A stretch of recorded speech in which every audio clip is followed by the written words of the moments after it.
Este un celebru realizator CNN și unul dintre cei mai buni economiști ai lumii, singurul care a dărâmat mitul conform căruia finanțele și economia sunt plictisitoare. Astăzi, într-un interviu în exclusivitate pentru programul nostru, ne vorbește despre criza economică și inflația uriașă din lume, dar și despre perioada grea și haosul financiar care ne așteaptă. Doamnelor și domnilor, urmăriți un interviu cu Richard Quest, CNN. Thank you very much. It's delightful to be here. And congratulations, many congratulations. I said, Richard, if I want this interview properly done, I have to bring an object that is very important for your show, a desk bell. Can you see it? Ah, well done, yes. Actually, just hold on one second. Yes, I will wait. So there is your bell. You will have to show me how to use it and when to use it during the interview. So I have to keep it like this and like this. Now let's talk business, isn't it? That's it. Okay, Right. Richard. Okay, Richard. Let's talk business. Let's talk business. So we see in the world, all over the world, highest rates of inflation. I mean, highest rates in years, maybe in decades. So you are maybe the best business correspondent in the world. What do you think we should expect? I think what we should expect is exactly what we are seeing. Interest rates are going up. This inflation comes from many sides and many sources, and it's not the same reason on both sides of the Atlantic. In the case of one, it's a demand-led. The US, it's very thriving, the consumer's spending. In Europe, it's much more to do with supply-side problems. And during the pandemic, the crisis is upon us because we have this situation where central banks, they know how to get rid of inflation. You raise interest rates, you slow the economy, you stop economic activity, consumers buying, businesses investing. You slow things down by ramping up the cost of borrowing. But here, you're doing it at a time when there are already supply problems. Richard, because you were talking about supplies, we in Europe we have also problems with the sunflower, with flour. We see Germany rationalizing the sunflower. Yeah. Yes.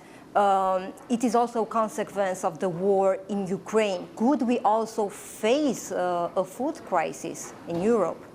When you say a food crisis, I don't think you're going to face a food crisis, for example, that you may find in the continents, the southern continents, for example, where grain, wheats, sunflower oils, all those sort of things which are staples from Russia and Ukraine become prohibitively expensive. However, I think it's very possible that there will be such shortages of these basic supplies that prices go up dramatically, as we are seeing. And don't forget, of course, you haven't even factored in Russian energy.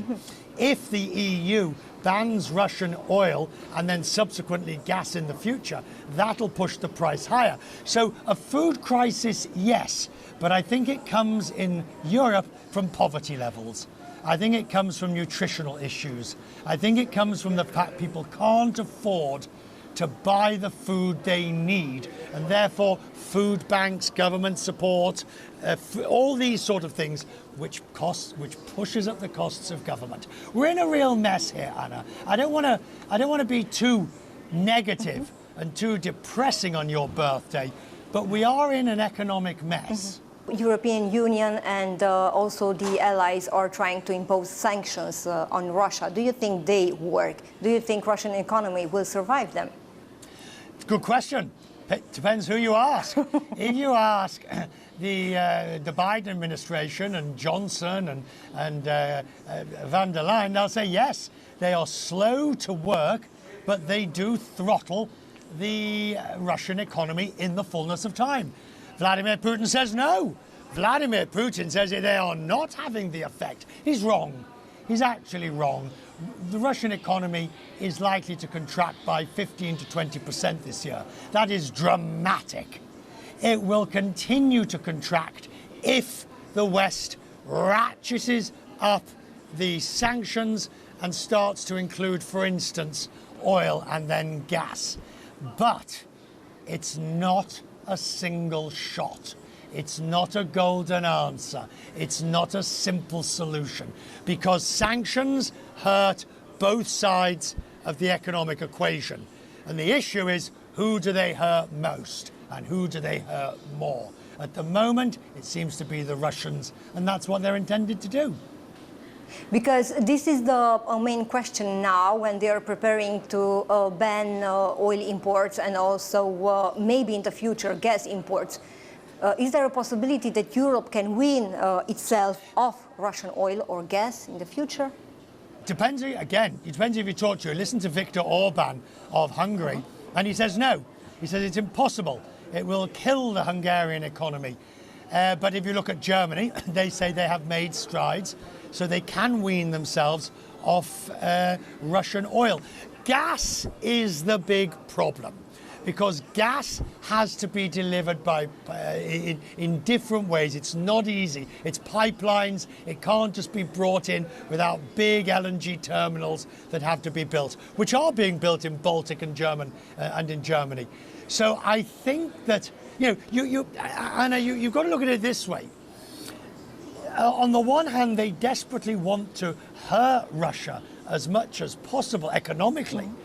But do you hurt yourselves more if you ban and throw Europe into a deep recession? What's the point of that then? There's a legitimate question. Why didn't Europe do more after 2014 when Crimea was annexed? Why didn't Europe do more then to wean itself off Russian oil and gas?